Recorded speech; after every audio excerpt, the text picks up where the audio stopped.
Hi നമസ്കാരം. എന്തൊക്കെയാണ് വിശേഷങ്ങളൊക്കെ? നമ്മുടെ വീഡിയോസ് സബ്സ്ക്രൈബ് ചെയ്യാത്തവർ സബ്സ്ക്രൈബ് ചെയ്യുക, മാക്സിമം ഷെയർ ചെയ്യുക, സപ്പോർട്ട് തരിക. ഞാൻ ഇന്ന് നിങ്ങളുടെ മുമ്പിലേക്ക് വന്നത് ഇന്നലെ ഇട്ട വിഷയം തന്നെയാണ്, നമ്മുടെ ആസിഫ് അലി അതേപോലെ രമേശ് നാരായണൻ വിഷയം. ആ വിഷയം തന്നെ ഞാൻ ഒന്നും കൂടി നിങ്ങളുടെ മുമ്പിലേക്ക് എത്തിക്കുകയാണ്. ഇത്രയേ ഉള്ളൂ. കാര്യങ്ങളൊക്കെ നല്ല രീതിയിൽ അവസാനിക്കുകയാണ്. ഇന്ന് നമ്മൾ കണ്ടിട്ടുണ്ട് ആസിഫ് അലീൻ്റെ പ്രതികരണം. എല്ലാവരും ശ്രദ്ധിച്ചിട്ടുണ്ടാവും.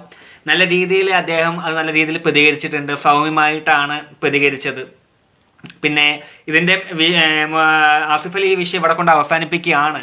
ആസിഫ് അലിയും രമേശ് നാരായണൻ തമ്മിലുള്ള വിഷയങ്ങൾ ഇവിടെ അവസാനിപ്പിക്കുകയാണ്. എല്ലാവരോടും അദ്ദേഹം അതാണ് പറഞ്ഞത്. നമുക്ക് പ്രശ്നങ്ങളോ കാര്യങ്ങളോ ഒന്നുമില്ല, വിഷയം ഇവിടെ സ്റ്റോപ്പ് ചെയ്യണം. ആസിഫ് അലി പറഞ്ഞൊരു സ്റ്റേറ്റ്മെൻറ്റ് ഇങ്ങനെയാണ്: എൻ്റെ വിഷമങ്ങളും പ്രശ്നങ്ങളും എൻ്റേതാണ്.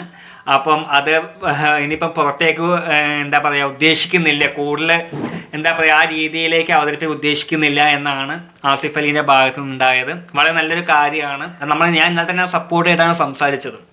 പിന്നെ അതുപോലെ തന്നെയാണ് നമ്മുടെ രമേശ് നാരായണൻ്റെ വിഷയവും. അദ്ദേഹം പറഞ്ഞത് അദ്ദേഹത്തിൻ്റെ അനുഭവങ്ങളാണ് അവിടെ സൂചിപ്പിച്ചത്. ഈ മാറ്ററിൽ കൃത്യമായിട്ട് ആസിഫ് അലി പറയുന്നുണ്ട്. ആ സ്റ്റേജിൽ നടന്ന പ്രോഗ്രാം കാര്യങ്ങളും ഒരു ഓർഗനൈസിങ്ങിന് ചെറിയൊരു പിഴവ് അവിടെ സംഭവിച്ചിട്ടുണ്ട്. പേരുകൾ മാറ്റി വിളിച്ചു. അതേപോലെ തന്നെ വേണ്ടത്ര ഒരു രമേശ് നാരായണൻ ആണെങ്കിൽ വേണ്ടത് കിട്ടിയിട്ടില്ല എന്നാണ് ഞാൻ മനസ്സിലാക്കുന്നത്. ആ രീതിയിലുള്ള വൈകാരികമായ പ്രതികരണമാവും ആ ഭാഗത്ത് വന്നിട്ടുണ്ടാവുക. വിഷമങ്ങളും കാര്യം വന്നിട്ടുണ്ടാവും. പക്ഷെ അതൊരു ശരിയായ രീതിയല്ല. എന്നാൽ പോലും ഇനി എല്ലാവരും ഒന്ന് ശ്രദ്ധിക്കുക. ഈ ഫീൽഡിലുള്ള ആൾക്കാരൊക്കെ ഉണ്ടെങ്കിൽ അതൊന്ന് ശ്രദ്ധിക്കുക. എന്തായാലും ഈ വിഷയങ്ങളും കാര്യങ്ങളൊക്കെ ഇവിടെ അവസാനിപ്പിക്കുകയാണെന്നാണ് ആസിഫ് അലി പറഞ്ഞത്.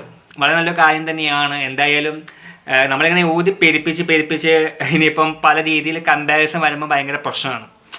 ഇതിനെ മാറി വരുമ്പോൾ ഒരു പ്രശ്നം വരും. കാര്യം എന്താ വെച്ചാൽ നമ്മൾ പറയാനുള്ള കാര്യങ്ങൾ പറഞ്ഞു, പിന്നെ ഈ സോഷ്യൽ മീഡിയ പിന്നെ ഇതാളി കത്തിക്കുക, അതനുസരിച്ച് പിന്നെ മുന്നോട്ട് പോകുമ്പോൾ എല്ലാ രീതിയിലും അത് ബാധിക്കും. ഇവർ രണ്ടു പേർക്കും അത് ബാധിക്കും. അപ്പോൾ അതൊരു ശരിയായിട്ട് എനിക്ക് തോന്നുന്നില്ല. അപ്പോൾ എല്ലാവരും നമ്മളെ അതൊരു തെറ്റായി തന്നെ കാണുക. ബാക്കി നമുക്ക് പ്രതികരിക്കുന്ന സമയത്ത് നമ്മൾ പ്രതികരിക്കും, അത് വേറെ വിഷയം. അപ്പം എന്തായാലും നല്ലൊരു സോൾവ് ആവുക, കാര്യങ്ങളൊക്കെ വിഷയങ്ങളൊക്കെ നല്ല രീതിയിൽ സോൾവ് ആയിട്ട് പോട്ടെ. കാരണം പിന്നെ ഇത് പെരുപ്പിച്ച് കാണിച്ച് എല്ലാവർക്കും മാനസിക പ്രയാസമാണ്. അതുപോലെ തന്നെ രമേശ് നാരായണൻ പറഞ്ഞിട്ടുണ്ട്, വിളിച്ചിട്ടുണ്ട്, ഇന്ന് ഇതേ വിഷയത്തിൽ ആർക്കെങ്കിലും പ്രയാസങ്ങളോ കാര്യങ്ങളോ ഉണ്ടെങ്കിൽ സോറി പറഞ്ഞിട്ടുണ്ട്. അപ്പോൾ അതോട് കൂടിയിട്ട് ആ വിഷയങ്ങളോട് അവസാനിപ്പിക്കാനാണ് ആഗ്രഹിക്കുന്നത്. അപ്പോൾ നമ്മൾ വീണ്ടും ഈ വിഷയങ്ങൾ എടുത്ത് കത്തിക്കുമ്പം നമുക്ക് ഒരു ബുദ്ധിമുട്ട് തന്നെയല്ല എല്ലാവർക്കും. സംഗീതം ഇഷ്ടപ്പെടുന്ന ആൾക്കാരാണെങ്കിലും ശരി, സിനിമേനെ ഇഷ്ടപ്പെടുന്ന നടന്മാരാണെങ്കിലും ശരി, എല്ലാവർക്കും ഒരു ബുദ്ധിമുട്ടായിട്ടാണ് അത് വരിക.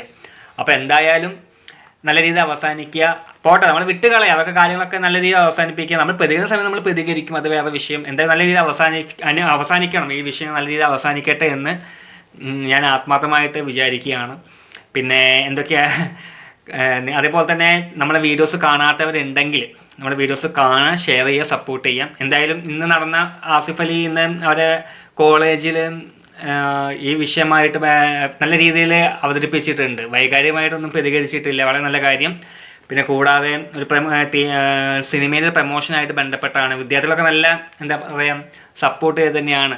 അത് നല്ല രീതി തന്നെയാണ് ആസിഫ് അലി അദ്ദേഹത്തിൻ്റെ മഹത്വം ഉയർത്തി കാണിച്ചത്. ഓക്കെ, അദ്ദേഹം പറഞ്ഞ അദ്ദേഹത്തിൻ്റെ എൻ്റെ വിഷമങ്ങളും പ്രശ്നങ്ങളും എൻ്റേത് മാത്രമാണ്, അത് ആരും ഏറ്റെടുക്കേണ്ട, ഇനി കത്തിക്കണ്ട എന്ന രീതിയിലാണ് വിഷയം കത്തിക്കണ്ട എന്ന രീതി തന്നെയാണ് അദ്ദേഹം ഉദ്ദേശിച്ചത്. വളരെ നല്ല കാര്യമാണ്. അപ്പോൾ ശരി, എന്നാലും നമുക്ക് കാണാം, നമ്മുടെ വീഡിയോസ് കാണുക, സപ്പോർട്ട് ചെയ്യുക. Okay, by.